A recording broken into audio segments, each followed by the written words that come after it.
உலகெங்கிலும் வாழும் spiritual tax தமிழர்களுக்கு அன்பு வணக்கம். நான் ஜோதிடர் குரு வரதராஜ பெருமாள்.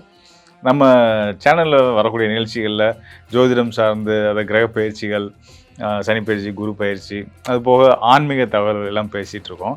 ஸோ அந்த வகையில் இந்த நிகழ்ச்சியும் ஒரு தனித்துவமான நிகழ்ச்சி தான்.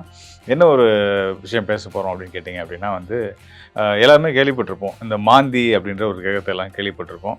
ஸோ அதை பற்றி டீட்டெயிலாக உங்கள்கிட்ட சொல்லலான்றதுக்காக தான். இந்த மாந்தியோட முக்கியத்துவம் ஒரு ஜோதிடராக எங்களுக்கு நல்லா தெரியும். எதனால அப்படின்னு கேட்டிங்கன்னா, எக்ஸாம்பிள் நான் சொல்கிறேன்னே, இப்போ நம்ம தமிழ்நாடு தவிர்த்து மற்ற மாநிலங்களில், அதாவது கேரளா, ஆந்திரா, நார்த் இந்தியா கூட பார்த்திங்கன்னா, ஜாதகம் கணிக்கும் போதே மாந்தியை குறிப்பிட்டுருவாங்க.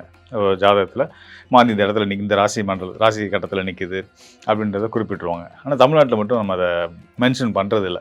அது தேவைப்படும் பட்சத்தில் தான் நம்ம கணக்கு பண்ணுவோம். ஏன்னு கேட்டிங்கன்னா, அது ஒரு அசுப கிரகம். அதாவது அசுப கிரகங்கள் நிறைய உண்டு. சனி, ராகு, செவ்வாய், சூரியன் எல்லாமே அசுப கிரகங்கள் தான். அதெல்லாம் நம்ம மென்ஷன் பண்ணிடுறோம். பஞ்சபூத கிரகங்களாக அதை நம்ம எடுத்துகிட்டு அதை நம்ம மென்ஷன் பண்ணுறோம். அது மாந்தி கணக்கீடு மட்டும் தனி ஒரு கணக்கீடு. அதை நம்ம ஏன் மென்ஷன் பண்ணாமல் விடுறோம் அப்படின்னு கேட்டிங்கன்னா, அந்த அளவுக்கு அது அசுபத்துவமான கிரகம். அதில் பார்வையிலே நம்ம படக்கூடாது, நம்மளும் படக்கூடாது, அதோட பார்வையில் நம்மளும் படக்கூடாதுன்ற அளவுக்கு நம்ம தமிழ்நாட்டில் அதை மென்ஷன் பண்ணுறது கிடையாது. தேவைப்படும் பட்சத்தில் மட்டும்தான் நம்ம அதை கணக்கிட்டு அது எந்த ராசிக்கு எங்கே நிற்குது, லக்னத்துக்கு எங்கே நிற்குது அப்படின்றது, ஜாதகத்தில் எங்கே இருக்குன்றதை பார்த்து அதுக்கான பலன்களும் தீர்வுகளும் நம்ம போவோம்.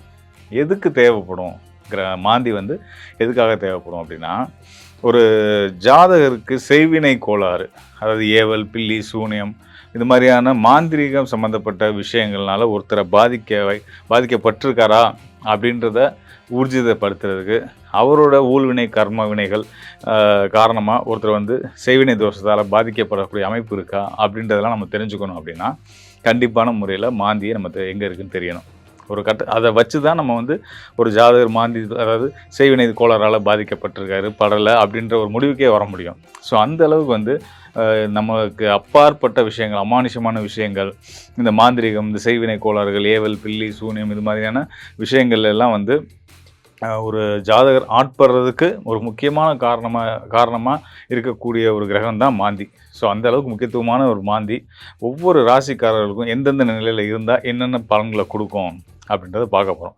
கண்டிப்பாக அது நம்ம பிறக்கிற நாளை பொறுத்து, நேரத்தை பொறுத்து, அது நம்மளுடைய ராசி மண்டலத்தில் ஒரு ராசியில் கண்டிப்பாக இருந்திருக்கும்.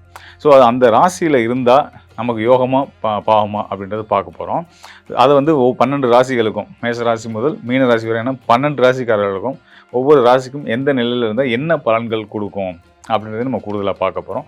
மாந்தி ஒரு குறிப்பிட்ட இடங்களில் இருந்தால் யோகத்தையுமே கூட செய்யும், அதில் சந்தேகம் இல்லை. சில இடங்களில் இருந்தால் மட்டும்தான் கடுமையான பாவத்தை செய்யும். சில கிரக சேர்க்கைகள், அதாவது ருணரோக சத்துருஸ்தானம் சொல்லக்கூடிய 6ஆம் இடம், அப்புறம் பாதகாதிபதியான கிரகம், இதோடலாம் தொடர்பு மாந்திக்கு வரும்போது நிச்சயமான முறையில் அந்த ஜாதகர்களுக்கு பாதிப்புகள் ஏற்படும். அதற்கான நிவர்த்தி முறைகளும் இருக்குது. நம்ம அதை பற்றி நம்ம தெளிவாக பார்ப்போம். தொடர்ந்து காணொளியை பாருங்கள். 12 ராசிக்காரர்களுக்குமான மாந்தி நின்ற பலன்கள் நம்ம பார்க்க போகிறோம். நிச்சயம் உங்களுக்கு பயனுள்ளதாக இருக்கும்.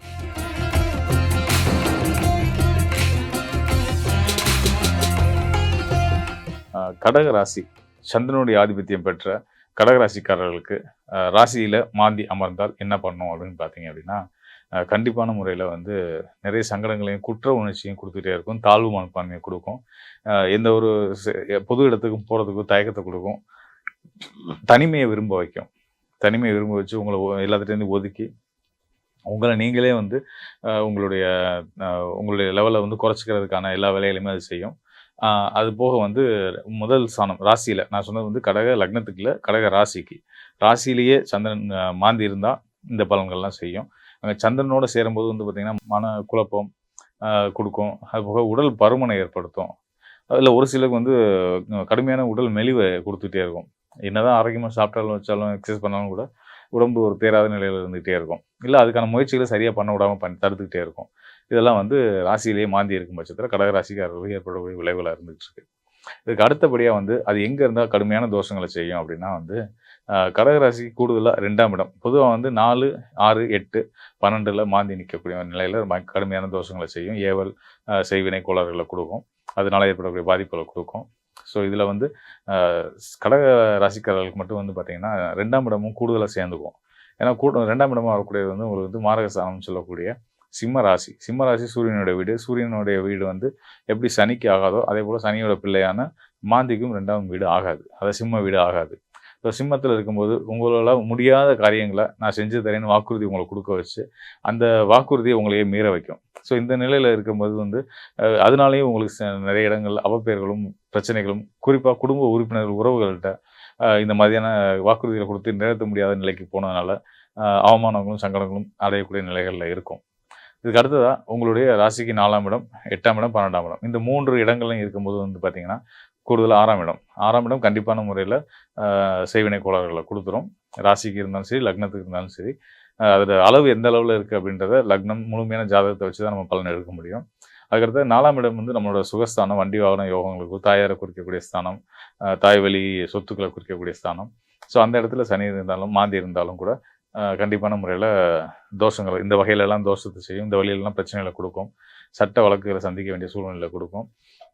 6ஆம் இடம் பார்த்தீங்கன்னா, நம்ம முன்னாடி சொன்ன மாரி செய்வினை கோளாறுகள குடுக்கும். 8ஆம் இடம் ஆயுள் பயத்த குடுக்கும், மரண பயத்த குடுக்கும். 12ஆம் இடம் அதுவும் அதேதான். வீண் பழி, பிரச்சனை, அவப்பெயர்கள், செய்யாத பழிக்கு பொறுப்பேத்துக்கிறது, பிரேத சாபம் இது எல்லாத்தையும் குடுத்துட்டுருக்கும். கடக ராசிக்காரர்கள் உங்களுக்கான உங்க ஜாதகத்தையும் எடுத்து, உங்க லக்ன அடிப்படையிலயும், நம்மளுடைய விதிமதி கதி அப்படின்ற அடிப்படையில சூரியனுக்கும் என்ன நிலையில அந்த மாந்தியோட நிலை இருக்கு அப்படின்றத ஆய்வு பண்ணி, சுபகிரக தொடர்புகள் இருக்கா இல்லன்றதெல்லாம் ஆய்வு பண்ணி, நீங்க அதுக்கான சரியான வழிமுறைகளை பின்பற்றி, உங்களுக்கு பிரச்சனை இருக்கும் பட்சத்துல அதுக்கான வழிபாடுகளையும், தீர்வுகளையும் எடுத்துக்கிறது நல்லது அப்படின்றத வலியுறுத்த விரும்புறேன். கடக ராசிக்கு 5ஆம் இடம் செவ்வாயோட வீடா வர்றதுனால, அங்க 5ஆம் இடத்துல இருக்கும்போதுமே பார்த்தீங்கன்னா, அது தோஷத்த செய்யும். மாந்தி தோஷத்த செய்யும். 5ஆம் இடம் பார்த்தீங்கன்னா, பூர்வ புண்ணியம், குலதெய்வம், அ புத்திரஸ்தானம் எல்லாமே கூட 5ஆம் இடம் தான். இந்த 5ஆம் இடத்துல மாந்தி அமரும்போது, அது மனோஸ்தானம் அதுதான். அதனால இயல்பாவே கடக ராசிக்காரர்களுக்கு மனக்குழப்பங்கள் அதிகமா இருக்கும். ஸோ அந்த நிலையில 5ஆம் இடமான விருச்சிக ராசியில மாந்தி அமரும்போது, எக்ஸ்ட்ரீமான ஒரு மனக்குழப்பங்களையும், ஒரு முடிவெடுக்க முடியாத நிலையும் குடுத்துட்டே இருக்கும். அ இது இதுக்கேற்றார் போல உங்க லக்னத்துக்கும் அது மாந்தி ஒரு பகை வீட்ல அமர்ந்திருக்கும் பட்சத்துல, அந்த விருச்சிக ராசியில இருக்கக்கூடிய மாந்தி உங்களுக்கு உங்களுடைய புத்திர பாக்கிய விஷயங்களையும் தடைகளை ஏற்படுத்திக்கிட்டு இருக்கும். வேற நம்ம நார்மலா பார்க்கும்போது புத்திரஸ்தானம் நல்லா இருக்கும், புத்திரகாரன் குரு நல்லா இருப்பாரு, எல்லாமே நல்லா இருக்கு. ஆனா குழந்தை பாக்கியம் தள்ளி போயிட்டு இருக்கு அப்படின்ற ஒரு விஷயம் இருந்துட்டு இருக்கும். ஸோ அப்பதான் நம்ம மாந்தி கணக்கீடு பார்த்தோம் அப்படின்னா அது புத்திரஸ்தானம்னா 5ஆம் இடத்துல இருக்கிறதுக்கான வாய்ப்புகள் உண்டு. இப்போ அதுக்கான வழிமுறைகளையும், வழிபாடுகளையும், பரிகாரங்களையும் செய்துக்கிறது ஒரு உன்னதமான ஒரு நல்ல விஷயமா இருக்குன்றத நான் உங்களுக்கு தெரியப்படுத்திக்கிறேன். 7ஆம் இடம் திருமணஸ்தானம், களத்திரஸ்தானம் சொல்லக்கூடியது பார்த்தீங்கன்னா, 7ஆம் இடத்துல இருக்கும் பட்சத்துல ராசிக்கு 7ஆம் இடத்துல மாந்தி இருக்கும் பட்சத்தில் அது மகர ராசியா வர்றதுனால தீர்க்க ஆயுள குடுக்கும். 7ஆம் இடத்துல இருக்கும்போது நல்ல பலனை செய்யும். 7ஆம் இடத்துல இருக்கும்போது நல்ல பலனை செய்யும்.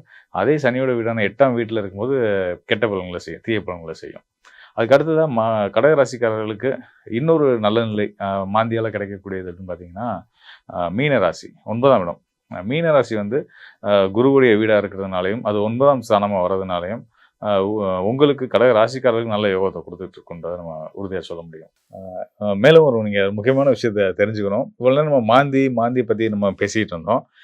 மாந்தி வேற, குளிகன் வேற அப்படின்னு நெறைய பேர் நினைச்சிட்டு இருப்பாங்க. ஆக்சுவலா 2மே ஒண்ணு தான். மாந்தியும், குளிகனும் ஒண்ணே தான். இந்த மாந்தியோட நேரம் அப்படின்றது ஒவ்வொரு நாளும் ஒரு குறிப்பிட்ட நாளிகை வரும். அந்த நாளிகையை தேர்ந்தெடுத்து அதிலயும் சில விஷயங்கள் நம்ம செய்றதுனால நல்ல பலன்கள் நம்ம அடைய முடியும். அதாவது சுபகாரியங்கள் அப்படின்னு அசுபகாரியங்கள மட்டும் செய்யக்கூடாது. சுபகாரியங்களையும் ஒரு பர்ட்டிகுலரான விஷயங்கள் மட்டும் தான் செய்யணும் அப்படின்ற சில கணக்குகள்லாம் இருக்கு.